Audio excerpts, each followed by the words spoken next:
Friends, good morning. ఎలా ఉన్నారు అందరూ? నేను చాలా బాగున్నాను.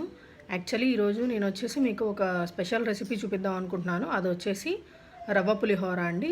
రవ్వ అంటే మనకి నార్మల్గా ఈ బొంబాయి రవ్వ, గోధుమ రవ్వ అలా కాకుండా రైస్ రవ్వ. యాక్చువల్లీ అది మనకి బయట స్టోర్స్లో దొరుకుతుంది, లేదా మన ఇంట్లో అయినా బియ్యంని గ్రైండ్ చేసుకోవచ్చు. మిక్సర్లో వేసుకొని కొంచెం రవ్వలాగా కన్సిస్టెన్సీ ఉండేటట్టు గ్రైండ్ చేసుకోవచ్చు. ఎప్పుడూ రొటీన్గా మనం చేసుకునే నిమ్మకాయ పులిహోర, చింతపండు పులిహోర అలా కాకుండా ఇలా రవ్వ పులిహోర కూడా అప్పుడప్పుడు చేసుకోండి. దాన్ని బట్టి ఏంటంటే మీకు ఒక డిఫరెంట్ టేస్ట్ ట్రై చేసినట్టు ఉంటుంది.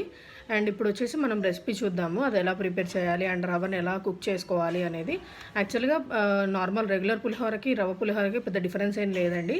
అక్కడ వచ్చేసి మనం బియ్యంని కుక్ చేసుకుంటాము రైస్ లాగా. ఇక్కడ వచ్చేసి ఏంటంటే రైస్ రవ్వని మనం కుక్ చేసుకుంటాము. ఆ రవ్వలో మనం రొటీన్గా మనం పులిహోరకి తాలింపు వేసినట్టుగానే ఈ రవ్వలో కూడా మనం పులిహోరకి తాలింపు వేసినట్టుగా వేసేస్తాము తాలింపు. ఇంగ్రీడియంట్స్ కూడా మోస్ట్లీ సేమ్ ఉంటాయండి పులిహోరకి అండ్ నా రెగ్యులర్ పులిహోరకి అండ్ రవ్వ పులిహోరకి. ఇప్పుడు మనం రెసిపీ చూసే ముందు ఎవరైనా ఫస్ట్ టైం నా ఛానల్ చూస్తున్నట్టయితే కనుక ఖచ్చితంగా నా ఛానల్కి సబ్స్క్రైబ్ చేసుకోండి అండ్ నా వీడియోస్ని లైక్ చేయండి, షేర్ చేయండి. మీ ఫ్రెండ్స్కి కూడా షేర్ చేసి వాళ్ళని కూడా వీడియో చూడమని చెప్పండి. ఇప్పుడు నేను వచ్చేసి యాక్చువల్గా 2 కప్స్ రవ్వ తీసుకున్నానండి. సో 2 కప్స్ రవ్వ కోసం యాక్చువల్లీ నేను చెప్పిన మెజర్మెంట్ ప్రకారం 3 కప్స్ వాటర్ యాడ్ చేశాను. ఇప్పుడు దీన్ని కుక్ చేసుకుంటున్నాను. సిమ్లో పెట్టి మధ్య మధ్యలో మిక్స్ చేసుకుంటూ కుక్ చేసుకోవాలండి. మనం రైస్ ఎలా అయితే కుక్ చేస్తామో అలానే, కాకపోతే ఇది హైలో పెట్టకూడదు. ఫ్లేమ్ హైలో పెడితే ఏంటంటే మనకి రవ్వ అడుగంటిపోతుంది. సో సిమ్లో పెట్టేసి మనకు మొత్తం రవ్వ అంతా కుక్ అయ్యి మొత్తం ఉమ్మగిల్లేంత వరకు కుక్ చేసుకోవాలన్నమాట. చూడండి, ఒక 10 మినిట్స్ కుక్ అయినాక మనకి రవ్వ చూడండి ఇలా కొంచెం వాటరీగా ఉంటుంది. ఈ టైంలో ఏం చేయాలంటే కంప్లీట్ స్టవ్ని సిమ్లో పెట్టేసి మనం కొంచెంసేపు ఉమ్మగిల్లనివ్వాలి. అంటే జస్ట్ వాటర్ అంతా పోయేంత వరకు కుక్ అవ్వనివ్వాలి. మూత పెట్టేసుకొని చూడండి ఫ్రెండ్స్, ఇప్పుడు మనకి రవ్వ మొత్తం కుక్ అయిపోయింది. ఇప్పుడు ఒక 5 మినిట్స్ దీన్ని మూత పెట్టేసి కొంచెం ఉమ్మగిల్లనిద్దాము దీన్ని. చూడండి, ఇప్పుడు మనకి రవ్వ అంతా ఉమ్మగిల్లాక ఒక పెద్ద బేషన్ తీసుకున్నాను నేను. అంటే ఒక పెద్ద ప్లేట్ కానీ ఏదైనా తీసుకోండి. ఆ రవ్వ అంతా కంప్లీట్గా సరిపోయేటట్టు మనం పులిహోర మిక్స్ చేసే బౌల్ కానీ ఏదైనా తీసుకోవచ్చు. దాంట్లో నేను ఈ కుక్ అయిన రవ్వ మొత్తాన్ని యాడ్ చేశాను. ఇప్పుడు దీన్ని బాగా కూల్ అవ్వనివ్వాలి. కూల్ అయితే ఏంటంటే మనకి ఈ రవ్వ కొంచెం పొడిగా తయారవుతుంది. అప్పుడు మనం ఈజీగా తాలింపు వేసి మిక్స్ చేసుకోవచ్చు అనమాట. ఇప్పుడు మనం దీన్ని చల్లారనిద్దాము. ఇది చల్లారేలోపు మనం మిగిలిన ఐటమ్స్ ఏంటనేవి కట్ చేసి పెట్టుకుందాము. వచ్చేసి రవ్వ చల్లారేలోపు నేను రిమైనింగ్ ఐటమ్స్ అన్ని రెడీ చేసి పెట్టుకున్నాను తాలింపుకి కావాల్సినవి.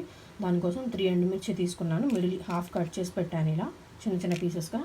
అండ్ పచ్చిమిర్చి వచ్చేసి 7 to 8 పచ్చిమిర్చి తీసుకున్నాను. ఒకవేళ మీరు పచ్చిమిర్చి తిననట్టయితే ఒక 5 to 6 తీసుకుంటే సరిపోతుంది.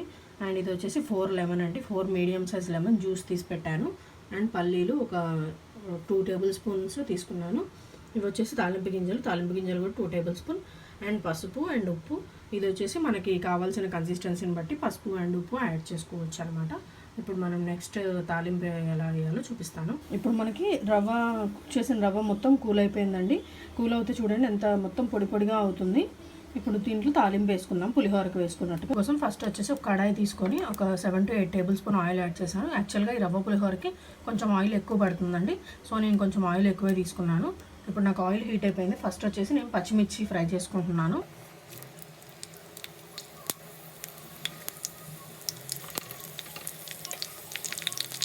ఈ పచ్చిమిర్చి కొంచెం కుక్ అయ్యాక స్టవ్ సిమ్లో పెట్టేసి నేను ఇందులోనే ఎండుమిర్చి కూడా యాడ్ చేస్తున్నాను. ఎండుమిర్చి కూడా యాడ్ చేశాక బాగా మిక్స్ చేసుకోవాలి. ఎండుమిర్చితో పాటు కొంచెం పల్లీలు. ఇప్పుడు ఈ 3 ఇంగ్రీడియంట్స్ కొంచెం ఫ్రై అయ్యాక మనం తాలింపు గింజలు యాడ్ చేసుకున్నాం లాస్ట్లో. మనకి బాగా ఫ్రై అయిపోయాయి. అండ్ ఇప్పుడు వచ్చేసి తాలింపు గింజలు యాడ్ చేస్తున్నాను.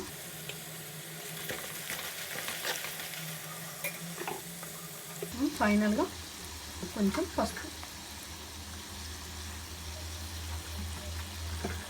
పసుపు వల్లనే మనకు పులిహోరకు మొత్తం కలర్ వస్తుంది కాబట్టి ఒక 1 టేబుల్ స్పూన్ యాడ్ చేసుకోండి. ఇప్పుడు మనం ఒక 2 మినిట్స్ వీటిని వేగనిద్దాము. ఇప్పుడు మనకు ఒక 2 మినిట్స్ తర్వాత ఇవన్నీ బాగా వేగిపోయాయి. ఇప్పుడు స్టవ్ ఆఫ్ చేసేసుకొని ఇప్పుడు ఈ మొత్తం మిక్చర్ని మనం రవ్వలో యాడ్ చేసుకున్నాము.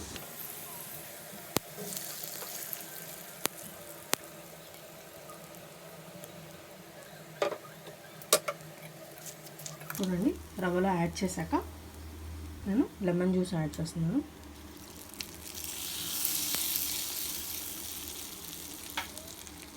ఫైనల్గా కొంచెం సాల్ట్ యాడ్ చేస్తున్నాను. నేను వచ్చేసి 2 కప్స్ రవ్వ తీసుకున్నాను కాబట్టి 2 టేబుల్ స్పూన్ సాల్ట్ యాడ్ చేస్తున్నాను. 1 కప్ రవ్వకి 1 టేబుల్ స్పూన్ సాల్ట్.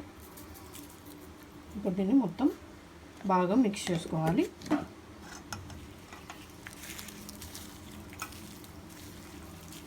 పులిహోర మిక్స్ చేసుకున్నట్టే ఒక 5 మినిట్స్ పైకి కిందకి ఇలా మిక్స్ చేసుకోవాలి. చూడండి, రవ్వంతా మిక్స్ అయ్యేలాగా మనం ఉండలేం లేకుండా ఇలా చేత్తో మిక్స్ చేసుకుంటే ఈజీగా ఉంటుందండి స్పూన్ కంటే మనకి. చూడండి, ఇప్పుడు మనకి ఇంత పొడి పొడిగా తయారైపోయిందో మన పులిహోర అనేది. మొత్తం మిక్స్ చేశాక ఒకసారి టేస్ట్ చూసి ఇఫ్ రిక్వైర్డ్ అయితే lemon juice or salt add చేసుకోండి. ఇఫ్ రిక్వైర్డ్ అయితేనే. యాక్చువల్గా ఇప్పుడు నేను వేసిన క్వాంటిటీ ప్రకారం అయితే నాకు కరెక్ట్గా సరిపోయింది. ఇఫ్ మీకు కావాలంటే యాడ్ చేసుకోండి. ఇది యాక్చువల్గా నేను ఇందాక చెప్పడం మర్చిపోయాను, సో ఇప్పుడు చెప్తున్నాను. చూడండి, ఒక 10 మినిట్స్ ఇలా చేత్తో మిక్స్ చేసిన తర్వాత మనకి మన రవ్వ పులిహోర రెడీ అయిపోయిందండి.